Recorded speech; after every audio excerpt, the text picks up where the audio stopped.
Welcome back to Ultra Uncovered. I'm Russell Ditzworth and joined, as always, by my co-host, Corinne Shalvoy. And today we have a special guest, a guest that has appeared on the podcast numerous times. So our most recurring guest, Mr.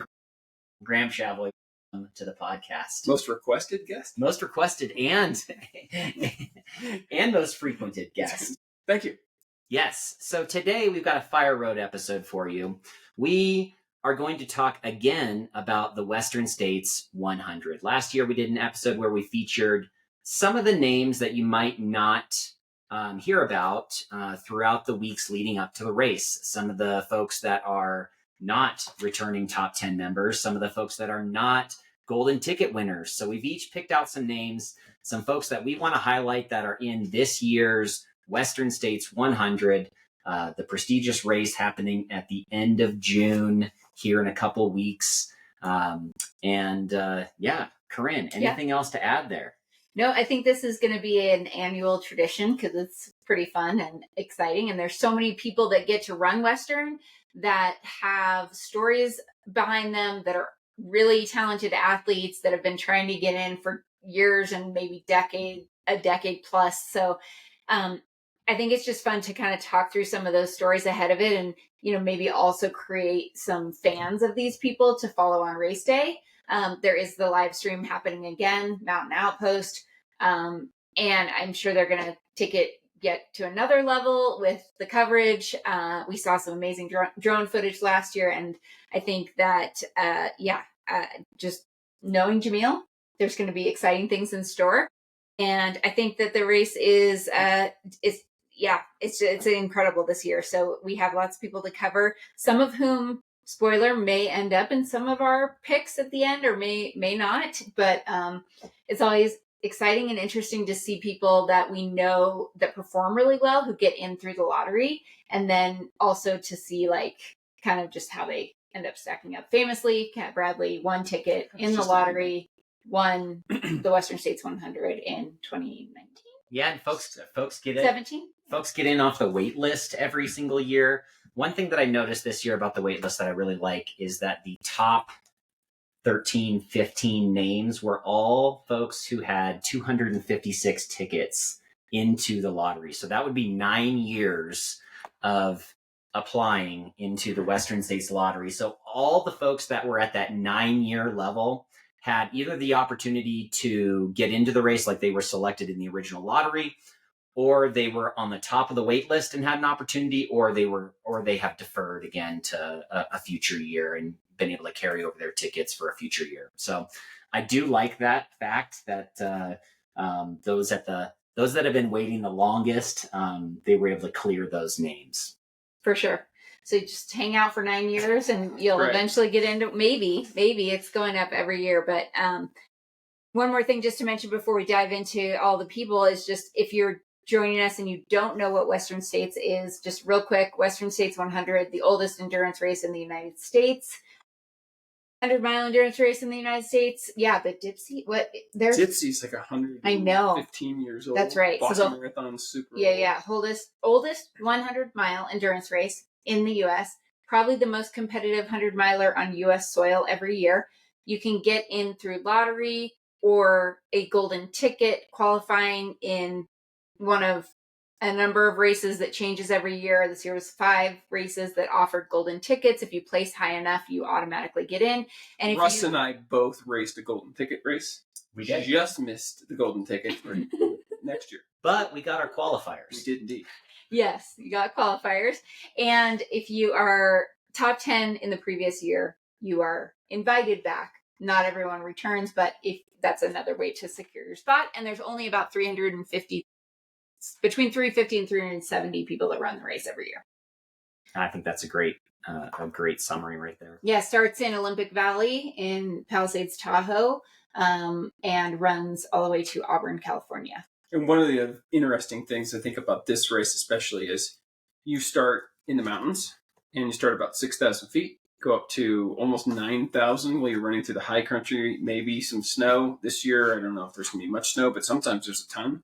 And then you work your way down into this scorching heat in the canyons. So it makes it really interesting because it's like, I think last year at the start, well, we had puffy coats on, so it's probably upper 30s, and then it'll be 100 starting about 50 miles to 100 miles of that last half of the race. So that makes it really unique.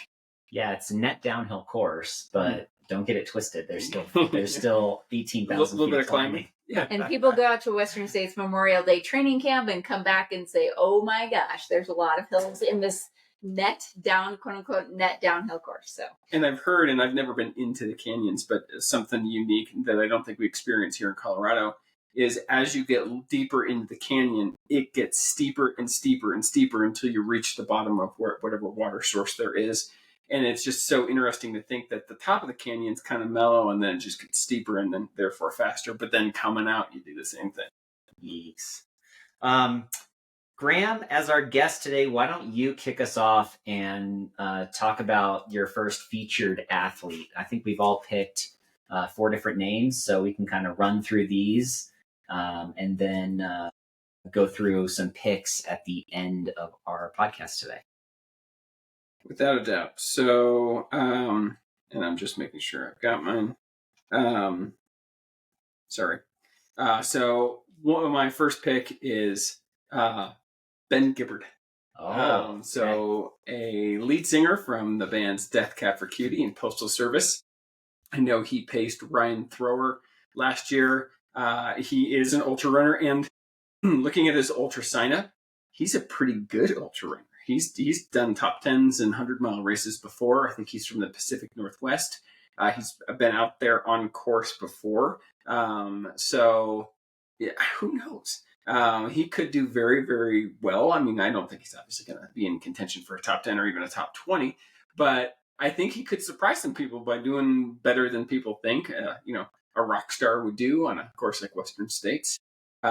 So I'm pretty excited to see Ben Gibbard out there. We were wondering if maybe Ethan Newberry, the Ginger Runner, or Ryan Thrower would be pacing him, which would also be kind of cool since the Ginger Runner just won an Emmy for a film that he did, which is very exciting. High Route. The High Route, bringing trail running into the mainstream, which is neat. So, yeah, I'm excited to see him out there. And Ben didn't just get in off one ticket. 32 tickets in the lottery, okay. So that's 6 years of trying to get into Western States. Yep, that's pretty neat. All right, so is there an obscure Postal Service or Death Cab for Cutie song that you would like to recommend to viewers, listeners, that maybe is not in the spotlight? And not to put you on the spot there, but in the spotlight. I think I mentioned last year, because we talked about him a little bit, that just like a brilliant songwriter. Yes. He's such a good songwriter. Yeah. I could just sit there and like analyze his lyrics, and an awesome voice too. And so, I don't know, just go check out both of the bands. Yeah. I mean, Soul Meets Body is probably his most famous song. It's a great song. Follow You Into the Night, which is, I don't know if that's the true title. I think it's Into the Dark. Into the Dark, excuse me. Yeah. Follow You Into the Dark. And then Postal Service from Such Great Heights is a great song. It's actually probably good music to listen to in ultra too. It's not super fast. You could listen to it as a little bit in the background, but it's worth a listen for sure. Do you think he's going to be listening to his own music? Probably not. He's probably so sick of it that he's not going to be listening to it. But that's awesome. So cool. All right, Corinne. Ben Gibbard's awesome. Who's your first one on your list? All right, I'm going to talk about a wonderful person who probably, if they knew I was talking about them, would be like, stop talking about me. That's Liz Canty. Yay. from Castle Rock, Colorado. We'll call her a Castle Rock resident, even though she spent many years in Huntsville, Alabama. And originally from Boston. Before coming out here. Liz lives about 1.5 miles from us. She has been part of the Castle Rock Run Club since they moved here. Her and her husband, Luke, have become great friends. And this is such a cool story because Liz is returning to Western States after running it in 2019.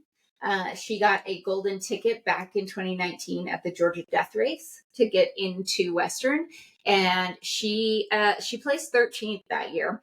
She ran a 20 hours and 55 minutes, which obviously we know times have gotten increasingly faster, especially on the women's side. So top 10 last year, all were under 17:30, which is crazy because I was looking back and Claire Gallagher won in 17:25. And Well, and I think 10th place, Leo Yingling last year was 17:30. so. Kat Bradley, I think, ran in the 18s.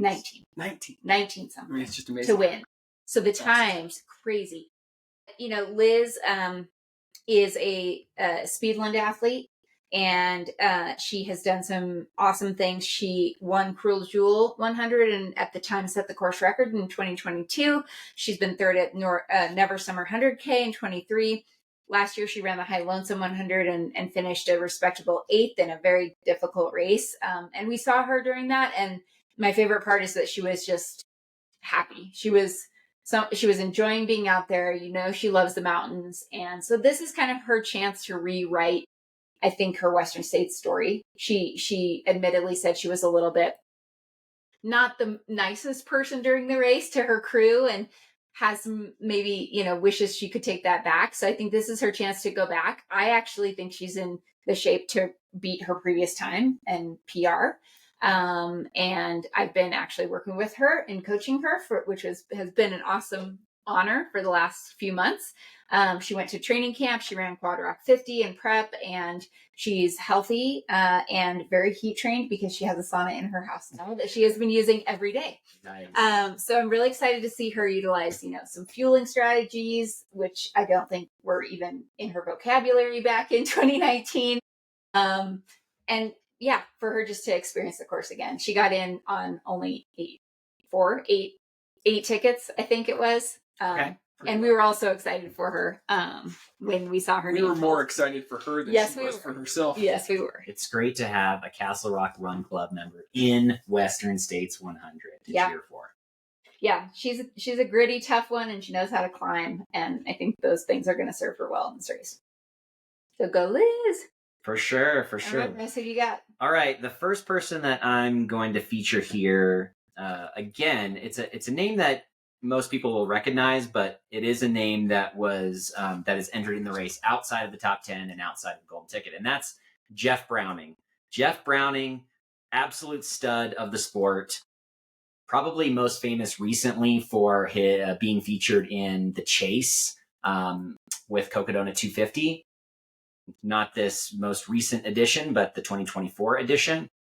And just thought he was so raw and amazing in that video. He came in, toured with the folks that were showing the Chase movie in different locations, and got a chance to ask him a couple questions and, just really enjoy his candor and just the way that he approaches these races. He's got over 156 races on Ultra Sign Up, and he has won a ton of 100-mile races. This year, he's got the Western States plus Mammoth double on the calendar.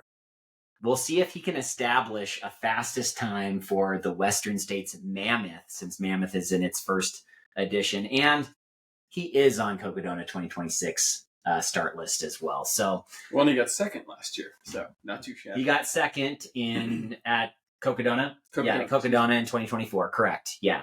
But go ahead. He's also signed up for High Lonesome. Is he signed up for High Lonesome? He's running High Lonesome. Wow. Okay. I didn't see that, but that's pretty awesome. There's a triple that's out there. Okay. Yeah, that'd be pretty good. But yeah, I mean, Jeff, just ultra athlete, like, he's also just somebody who is consistent in the 100-mile distance and is really a student of the sport and has leveled up year after year, I think, with just like his knowledge and, his coaching and his knowledge of how to complete these races. Yeah, I would just add a couple of things. That's awesome recap. I know he's going for the 50 to 59-year-old record at Western. So it is 18:14 currently. So he's trying to go sub 18:14. If he does that, he will take over from Stephen Moore, who currently holds that record and ran that time in 2019. And I think he believes that that's doable. I think it's within his grasp if he has a good day. And he's been training a bunch in the canyon. He lives in Flagstaff, been in the Grand Canyon on multiple weekends here. So the canyon makes Cowboys.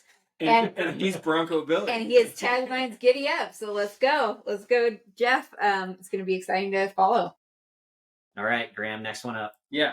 So my next one up could be labeled as in the competitive field. In fact, I think she very much would be labeled as in the competitive field, is Shea Aquilano. So Shea Aquilano's training is private on Strava, so I didn't get to see what she's been doing. But all right, before you go into Shea, what is your opinion on this? Private training, going dark on Strava. So you have to follow her. Like, she has to accept your follow for you to be able to see it. So I can see Shay's training. You can? Oh, yeah. Oh, you follow her. Yeah. Okay, got it. Well, I don't follow her, so I can't see her training. Well, Russ can speak to her training, but then we have to have a little sidebar on what we think of Strava Dark. So go ahead. Yeah, go ahead, so actually, and I'll start. I mean, I think Strava Dark is really silly. I think it's kind of a very self-important thing that a number of elites do. And yeah, I mean, maybe people snoop your training and start to see what you're doing. But I mean, all these athletes are coached by somebody.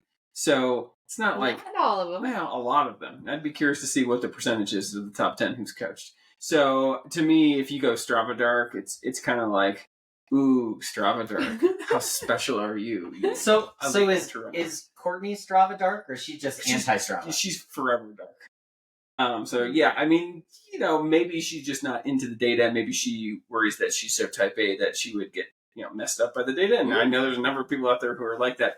I don't think that's what people are doing when for the last 6 weeks it shows no training. I think it's silly. So, if you do it, feel free, and I'm going to think you're silly because of it, and make fun of you. Here's a note on Shay's training. While everybody else was running in Western States training camp, Shay was absolutely shredding boulder trails with long runs. Really? A 30, and I think she had a 40-mile run in the boulder trails with like 10,000 feet of elevation gain. So she was doing well. The thing I like so much about what she's done over the past year is change geography. So she's from Indiana. She's actually friends with Zach Eagle. Remember Zach? Zach is someone I ran with at Run Rabbit Run. He ended up getting 7th or 8th last year. He is the operations manager for the Pacers basketball team, so he's probably pretty busy as of this moment. Woo, go Pacers. Yep. So, but he was saying how much he feels like her moving to Boulder has allowed her to level up. I mean, we only picked, we had some picks for top 5 that we're going to talk about at the end. And I didn't pick her in my top 5, but I'm sure going to pick her in my top 10. She's very early career from a running perspective. She's got a lot of runway left, and she seems to be kind of on a tear and just getting started. So I'm excited to see what she does on the day. And we've met her a few times. She's very nice. She's very good to talk to, which has big brownie points for me. Big breakout race at Gorge, making the world team. Yes, absolutely. Basically crushing that race. And only a couple spots off a golden ticket at Black Canyon. Yep. Kind of proving she's in that mix. She also has 100-mile experience. She was 3rd before getting DQ'd for a short error on the route at Run Rabbit last year. She's run multiple hundreds, even though she's only 23. She started running ultras when she was 19.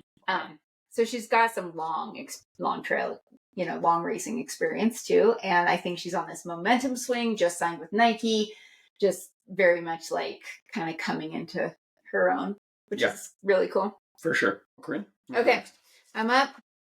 All right, let's talk about Jamil Curry. Woohoo! Jamil Curry is back in Western States this year.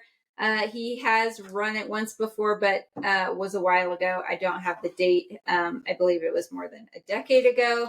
And Jamil is like the busiest person in trail and ultra running. And outside of doing, 700 and some ungodly miles in January, or in more than that, how much did he do? I think it was like 700 and something in January. So to win the burrito challenge from Chipotle, the Chipotle challenge, and win a year's worth of burritos, he has had some self-admittedly sporadic training since then. Lots of 20-mile weeks, then 100-mile week when he ran the Mingus Traverse as part of Cocodona, and then has been cramming for the last few weeks, but doing some heat training. I think he is trying to prepare as best as possible. And I think that of anybody in the entire field, he has the base and the experience to do well and get it done, at least at Western. He's run 149 races on Ultra Sign Up alone, and in all of those 149, he's only DNF 3 times. He finishes races pretty much, unless there's some serious thing happening. What's that like? I don't know, Graham. We're not going to go there. But it's going to be awesome to see Jamil out on the course. Hopefully, he will not be working and trying to check in on the live stream at the same time. Please, Jamil, focus on yourself. Let yourself enjoy your Western States experience. And it's going to be great to follow along. 21:41 in 2010. 2010, he ran Western, and 21:41. That's not a bad time. No. Do we think he's going to run faster than that this year?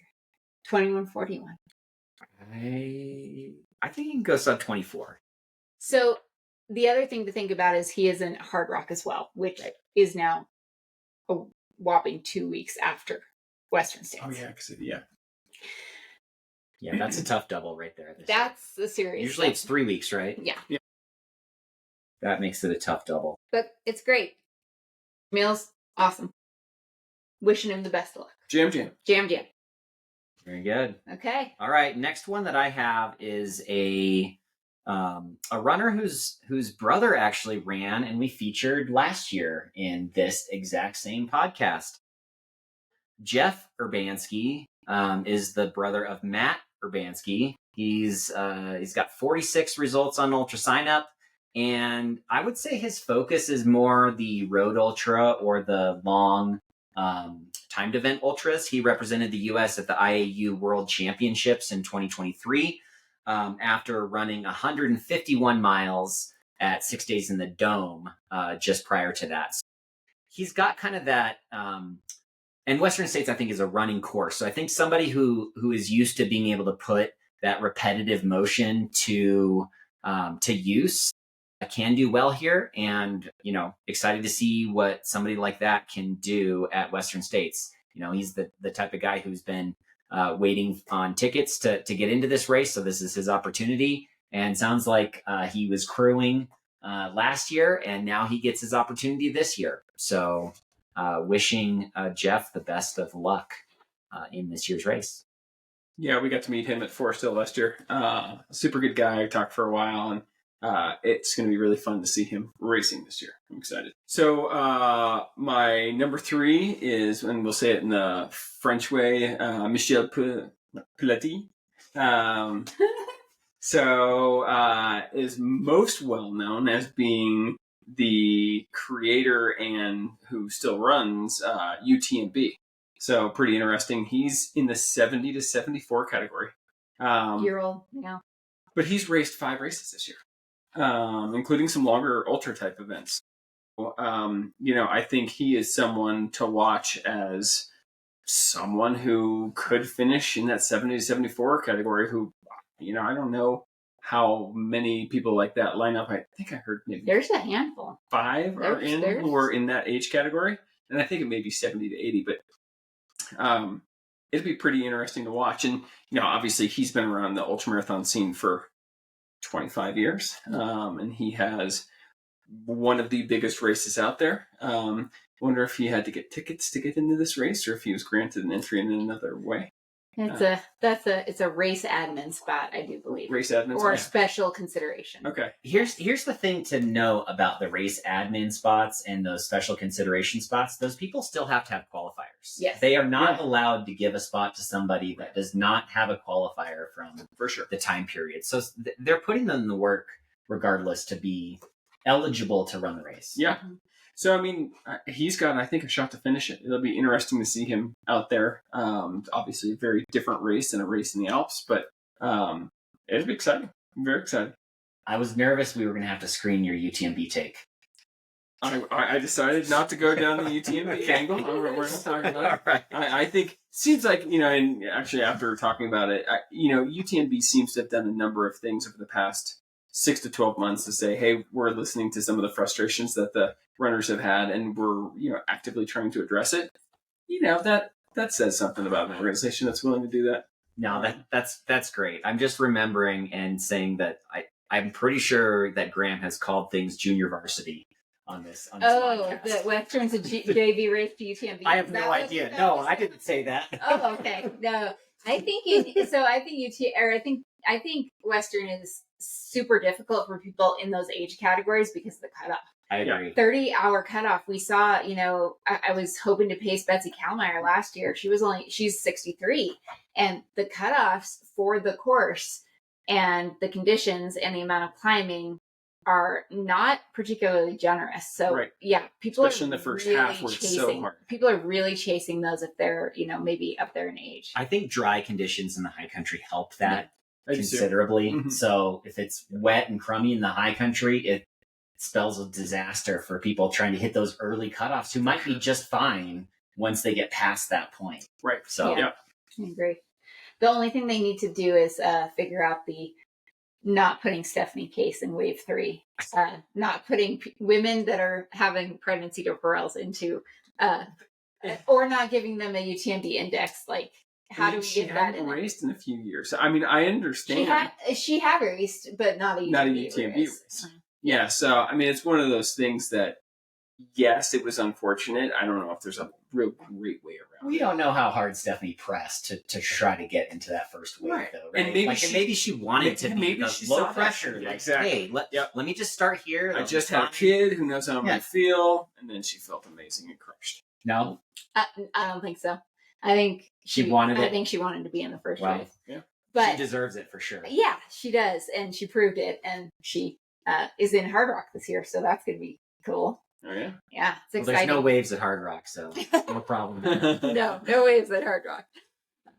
All right, Michelle Paletti. Am I up again? Yes. Okay. Tara Fraga is my next athlete to feature. Tara Fraga is a North Face athlete, got in on the lottery, or through the lottery. And Tara is a super talented runner who I think is going to be trying to compete out there. She is 32. She's raced, this year she did the Gorge Waterfalls 50K and got second. And that was a very fast, very competitive race. She also has a top 10 at CCC 2023. She was 9th running 13:10. So long climbing has kind of proven herself there. And then she's raced a couple of 50Ks so far this year. I know she's just putting in great training as following her on Strava.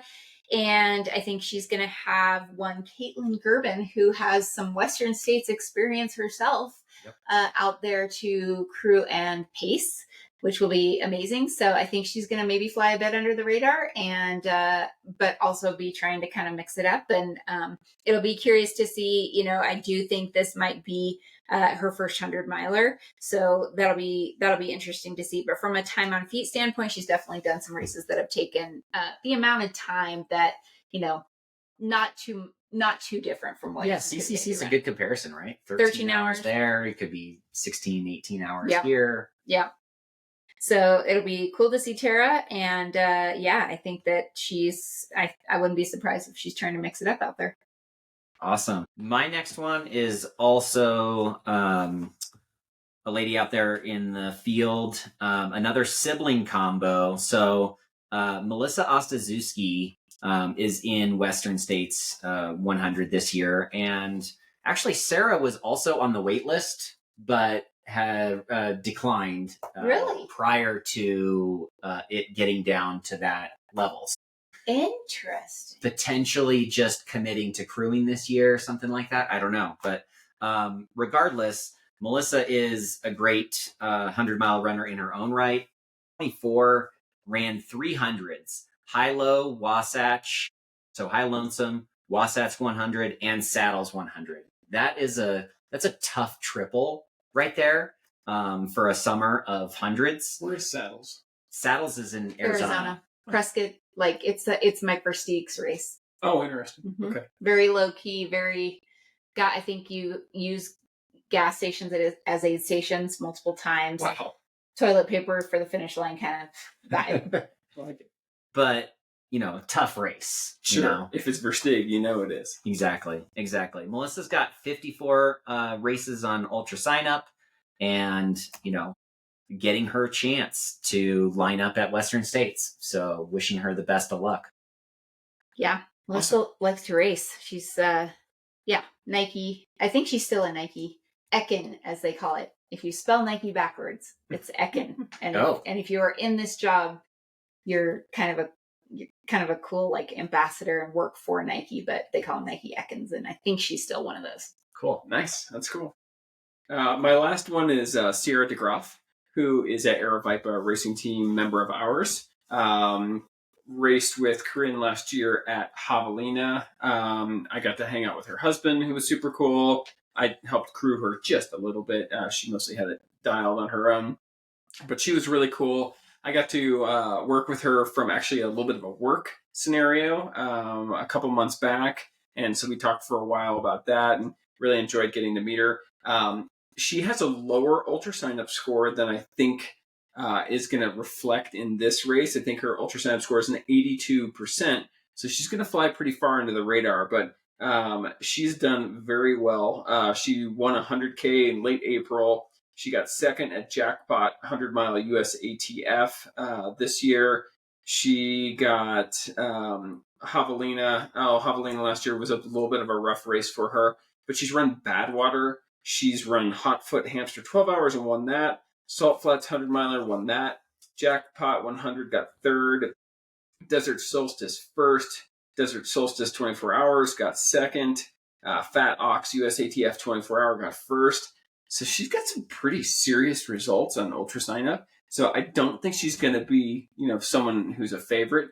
She's someone who I think easily could sneak into the top 20. And if she has a really good day and some people don't have a great day, she could sneak in the top side of the top 10. Training's looked good. It has. She's been running 100-mile weeks for the last 6 weeks. So it's lots of 100-mile weeks. I think was that training camp. She was at training camp. She ran a bit with Tara Dower there. She also lives in Vegas, so he acclimated. I think my only question mark is the climbing aspect. For sure. In looking at her Ultra Sign Up, some of the more mountainous 100-miler, she's not been as competitive. But, if she can keep it together until Forest Hill, she definitely has the speed running-wise to run that second part of the race pretty quick. And I can't wait to see what she's wearing. She's a Mountain Coast athlete, Aerovipa Racing Team athlete, but she wears some funky stuff. I love her style. If you're listening to this, not Trappy, Tastemaker. I'm gonna say Sierra DeGroff is one of the tastemakers in trail running because she's got some really cool style. Love it. So love that. Just listen to that one. Yeah, for sure. All right, I have one more. Okay. Someone who took Jim Walmsley's place on the starting line. His name is Dan Green. He is from Huntington, West Virginia. I talked about him a whole lot during Cocodona. I ran with him during Cocodona. He won Cocodona. And then he got off the wait list. And we jokingly were talking about, okay, what's the training going to look like between Cocodona and Western? I was like, 2 weeks. He's a streaker. So he ran a mile the day after Cocodona.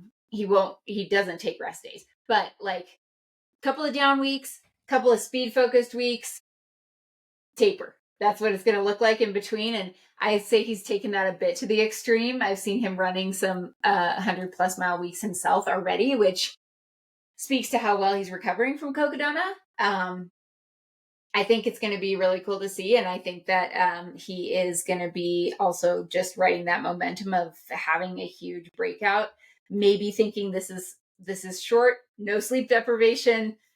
Just got to kind of turn on the jets and run faster than I have here recently. But I think that, I think he's going to try to go for it. And maybe later in the race and not right at the beginning to see how his body feels. But it'll be super interesting and exciting to see. Well, and he ran Javelina this year and just missed a golden ticket. Correct. One spot. I think he ran sub 13 hours. Sub 13 hours, one of the fastest times ever. Was only like 15 minutes behind David Roach. Yeah. So he's got some speed. And then I watched one of his videos where he was doing, I think it was like a 4-minute intervals, and he was running 5:05 to 5:10 pace, and that was like 3 weeks after Cocodona. So I mean, he's a really good runner. Yeah, don't sleep on the Beast Coast. They've dubbed themselves the Bargain Boys. Bargain Boys. So Coming for you. Look out for them in podcast land and in YouTube land.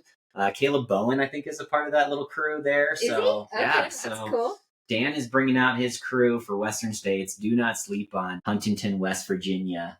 Or Coors Lights. Yeah. Well, and I like West Virginia because it's a rugged place if you haven't been there.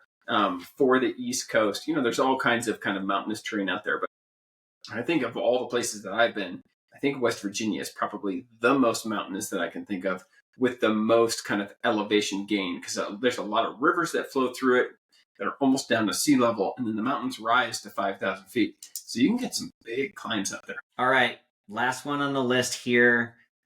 Saved Mr. Harry Sabertis for last here. So Harry was the 2024 Cocodona 250 winner. And I know we've got a lot of Cocodona focused people here on the Western States lists. And I'm not saying that it's a gateway to Western States success, but I also think that people may be sleeping a little bit on Harry, calling him, a 200-mile specialist. And yeah, he's in Western States, but maybe not talking about him from a competitive perspective. It's almost the same thing they were saying about String Bean until String Bean went out. Got gold the ticket. Yeah. Ticket. So, yeah. I mean, I think that 200-mile, you can still have speed and be a 200-mile specialist. Well, the beginning of the 2025 Cocodona 250, Harry Sabertis took it out hot with like a 50-mile PR. He ran 18:30 for the first 100 miles with more than 15,000 feet of climbing. Yeah, exactly. Ran through, course record pace through all the towns in the initial climb, up into the mountains through the Bradshaws. I just think that, he's got a good chance to do well here.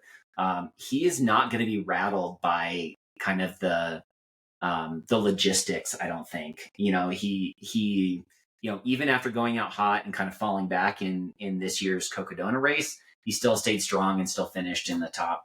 That was so impressive. Yeah, exactly. Stayed 5th or something. Kept pace. Yeah. Finished 5th overall. Yeah.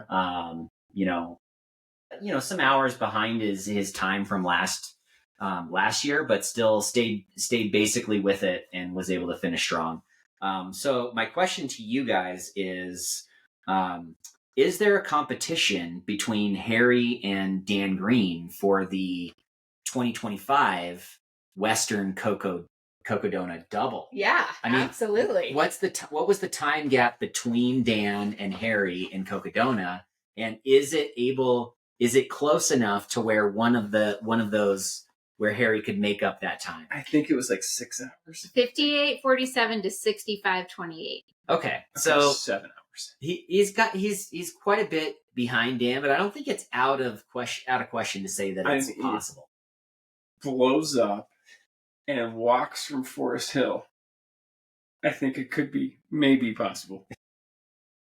Well, either way, one of them will set a standard for the Western States Cocodona double, and maybe it'll be out there for future years. Yeah. I mean, Harry ran a 3:39:50K in February. That's pretty quick. Yeah. Like, I don't know what the Salmon Falls course is, but like, obviously, based on his Cocodona 2, he has a lot of speed. And I have also heard from Kyla Mayer, who's his athlete manager at John G, that he's really fast. That's awesome. Yeah, it's really cool. He likes to run some fast stuff too. He's got a lot of 100-milers in his past, outside of the 200s. He's just kind of shown up as a 200. It's just that Western States is such a different race. I mean, it is so fast. So unless you're really, really an elite fast runner who could run, as David says, upper 13s 5K, I don't know if this day and age fast is fast enough for this race specifically. I don't know what the Autumn 100 is, but a big race. He ran it in 17:18. So that appears to be, that's not a sub 13 hour. 100, but that is, it's a dieseling fast 100. And that was way back in 2018. Yeah, I think that's going to be the one that everyone goes to instead of UTMB. It's going to take over UTMB. Yeah, Harry's super cool. Good luck to Harry Subrexes. Yeah, for sure. All right, so there's 12 athletes that you should all be looking out for. Yep. If there are other ones out there that we missed, feel free to drop them in the comments. We want to shout out these folks and give them some of the limelight for these preview episodes. Yeah, tell us who you are rooting for. If you're going to be there, if you're crewing, pacing, it'll be amazing to follow along this year. Corinne and I will be at Western States this year. Yep. I will be at Forest Hill in the feed tent. So if you see the feed tent and you hear this and you want to come by and say hi, please do. We'd love to meet you. I will not be in the feed tent. No, you won't. Well, you're going to be doing something else. I have a very important job. Do you want to say what it is? Save that for the end. Okay. We got some picks to make. All right, and picks to make. You can tell folks what you're Breaking doing news that actually most people probably don't know, which is pretty cool. Okay, picks. Let's start with the women. No returning champions. There will be a new Western States female champion crowned this year with the Cougar. There's always super deep field. There are many returners from the top 10, many veterans of 100-mile distance. Who do you have for us for your top 5? We're just going to go top 5 this year. I do want to mention that last year we went through a full top 10 on both sides, and I have the rankings from last year to see how we did. I thought I did pretty well. I picked 8 out of the top 10 on the women's side, and I picked 7 out of the top 10 on the men's side. That was good for a whopping 1,180th place out of over 1,800 entries. So I was not even in the top half.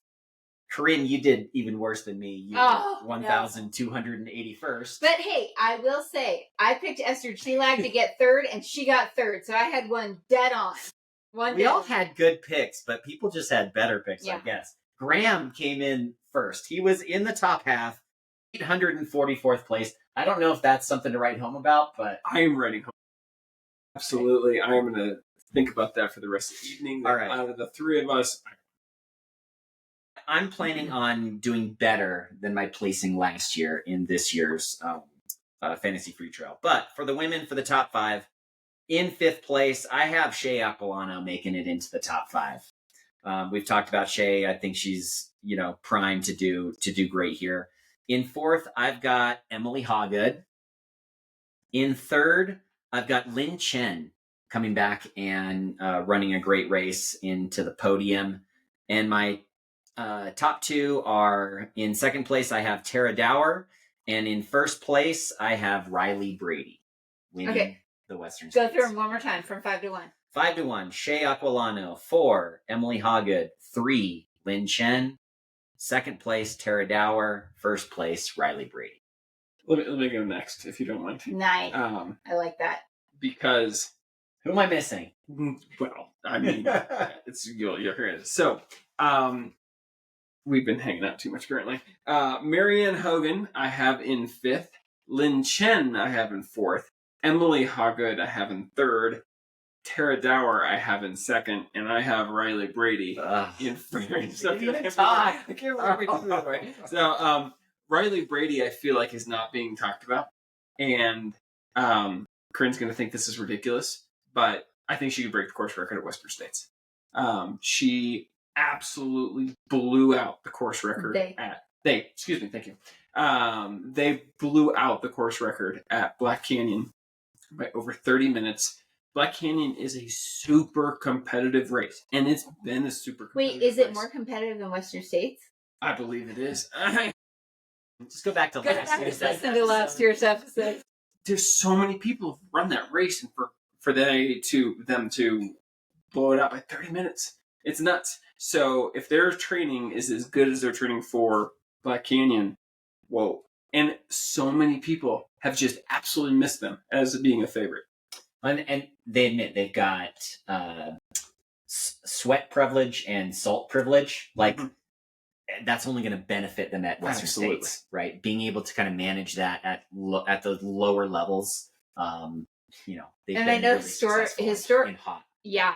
And historically, Riley has struggled with stomach issues. I think has worked on that and dialed that back to understanding that because I don't sweat that much, because I don't exert that much salt, I maybe have been overdoing some of the fluid and sodium. And so I think they also understand that they're not a high carb athlete, they can run really well on maybe lower carbs, 60, 70 carbs an hour, grams of carbs an hour. And so figuring that out and preventing those gut issues, I think has been totally game changing. And we've seen the results of that in these races. Yeah. I also have Riley winning.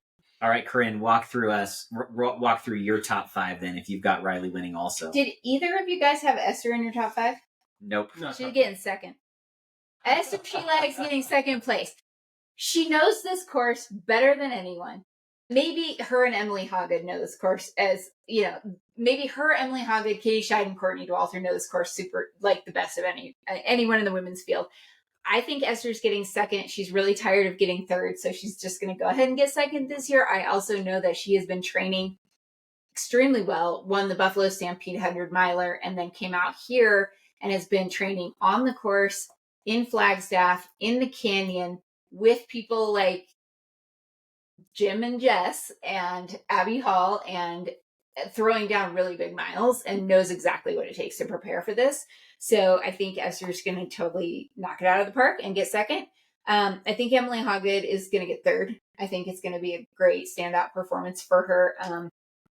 But I think she's going third. Marianne Hogan in fourth. A little repeat of the canyons, in that placement. And then I think Shay is going to sneak into. And just to be clear, there are like 20 names on the women's side that we haven't mentioned that have a great shot at being in the top 10 and maybe sneaking into the top 5 in here. I also, I feel like I could just put Tara Dower at 2.5 in here because she keeps amazing me time and time again and just doing things that I'm like, I don't know how they're possible for her. Yeah. And she absolutely 100% dedicated to training, getting body work done, total professional at this point in time. And ran pretty significantly under the course record at Black Canyon as well. Yeah. I think she is maybe at the height of her powers, but who knows how much room she's got left. I saw her mood board for Western States.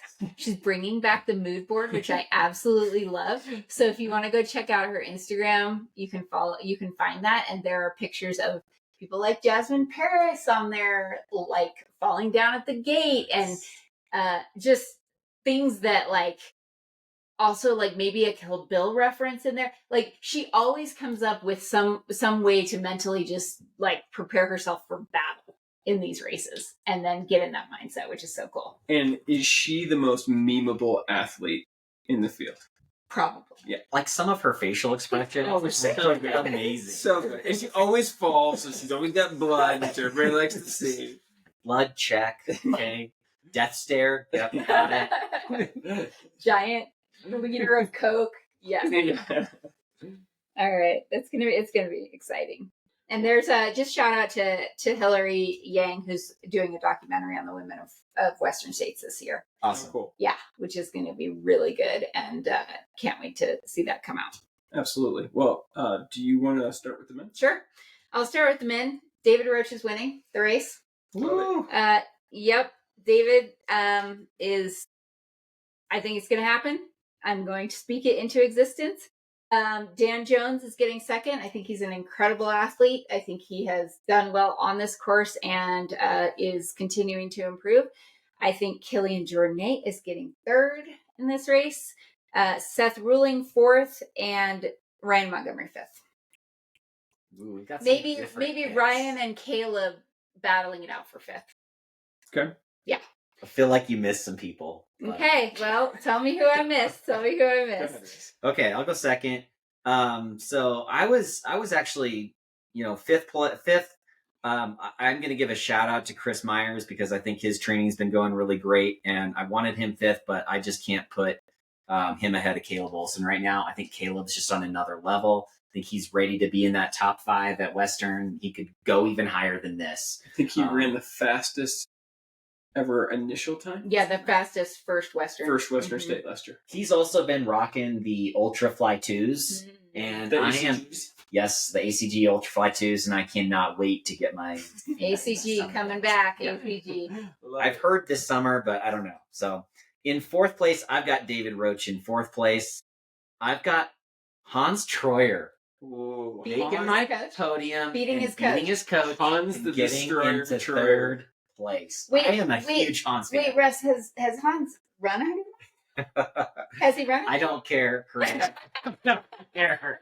I'm picking Hans. I'm picking young and fit. Young and fit. Here we go. Oh my god. I'm going to coin the term, I don't know. I'm going to coin a total opposite of young and fit. Young and fit drives me so nuts. It's not even funny on so many levels. Like old and slow. No, but it's not slow. Like I'll think of something. But yeah. No, I love Hans. I think he's great. I do too, and I really like him. Like his Yes. his videos are really interesting. He's kind of got a charming personality. I think he's great. Yeah, I really do. I'm a Hans fan, so he's in 3rd. I've got Killian in 2nd place.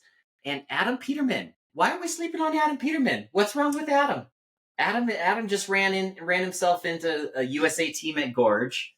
He's silently in very good shape.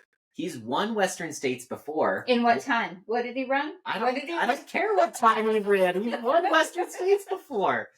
Why can't Adam win again? Because he can't run as fast as he needs to, though. I think he's an excellent athlete. I totally agree. Probably missed him in my top 5, but I don't think he's going to win. I've got Peter God winning. Peter the Western God States. winning Western. Wow. Beating Killian. Wow. Beating Killian. All right. I feel like, and there was a million to choose from, so I don't know. I feel like mine's kind of a mixture of yours, both. So I have Seth Ruling in 5th place. I think his Black Canyon result speaks for itself. He's really, really fit. Yeah. I have Adam Peterman in 4th. I Okay. think he's really, really good. I would have him higher. However, I think Adam Peterman is 6 months away from being Adam Peter God. Still don't think he's quite to where he was before. I think he's going to run a hell of a lot faster than he ran last time. He's going to have to. I just don't think he's quite at the level he was before. I have Dan Jones next in 3rd place. He's an unbelievable athlete. I have David Roach in 2nd place, and I have Killian Jornet winning the race. You can't go wrong picking It's Killian. I mean, I can't argue with you too much about picking Killian to win. Yeah. Okay, if there is no snow in the high country, but it's hot in the canyons, do you have a time guess for the winning men's time? I have a guess. You know what? One. New course record. New course record by 8 minutes. Okay. I think 14:10. You don't think it's going to go down? No. Okay. I think somebody's going to go sub 14 Really? with this field. Yeah. And I think it's the weather. No way to forecast the weather right now. It is getting pretty warm out there. It's been in the low 90s pretty much every day. But the snow has been down, right? The snow, it was not a huge snow year. It was a good snow year for Tahoe, but it's melted fairly quickly.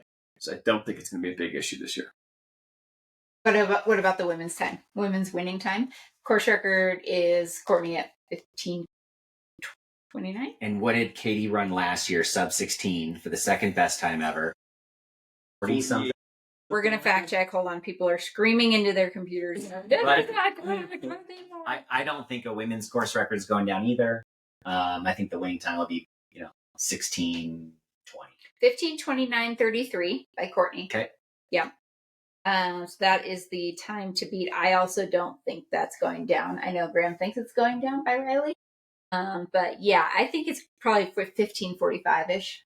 Okay, Maybe so a that's sub 16. That's in line with what Katie Scheid did last year. Then I think Riley Brady could take it. I would love to see How it. cool would that Oh, be? it would be so cool. Because when that happened, and I mean, I still don't believe it, but I feel like that's a record that is so insane that it's going to take years and years for it to. I'm like, we're talking like Ellie Greenwood standing for 20 years kind of record. The biggest thing is Ellie Greenwood and Courtney Dauwalter. The thing that was kind of the same for both of them. it was a very cool weather year, year. both Mhm. years. I don't know that that's gonna. I mean, you never know. But and if that's not the case, and Katie shied, Do we know enough about heat adaptation and heat mitigation at this point to make that less of a factor? I was a heat scientist in my former career. No, and- you weren't. But what about the competition piece? A name we didn't mention that we know is going to push hard at the start is Heather Jackson. Yeah, absolutely. Right. So I think that, the time will be in play through Michigan Bluff. So I just don't think they're gonna get to a course record in the last time. Heather Jackson last year when we were there did not go out in the front. Okay. I don't remember where she was at, 6th or 7th place. Yeah, And she was up there, didn't. but she was further back than we kind of expected. So, But more experience now, and maybe she's not the one that's pushing the pace. Maybe it's Marianne Hogan who loves to go out high. I think Marianne Hogan's going to be out there. well, we've named enough women that will go out hard that I think that the course record will be in play through the first half of the race. Yeah. I just don't think they're going to make it there. I think it's going to be Marianne and Riley Mhm. right up front there. Yeah. With Emily not too far behind. Yep.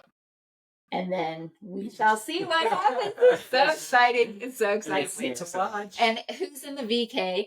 Killian was Jim.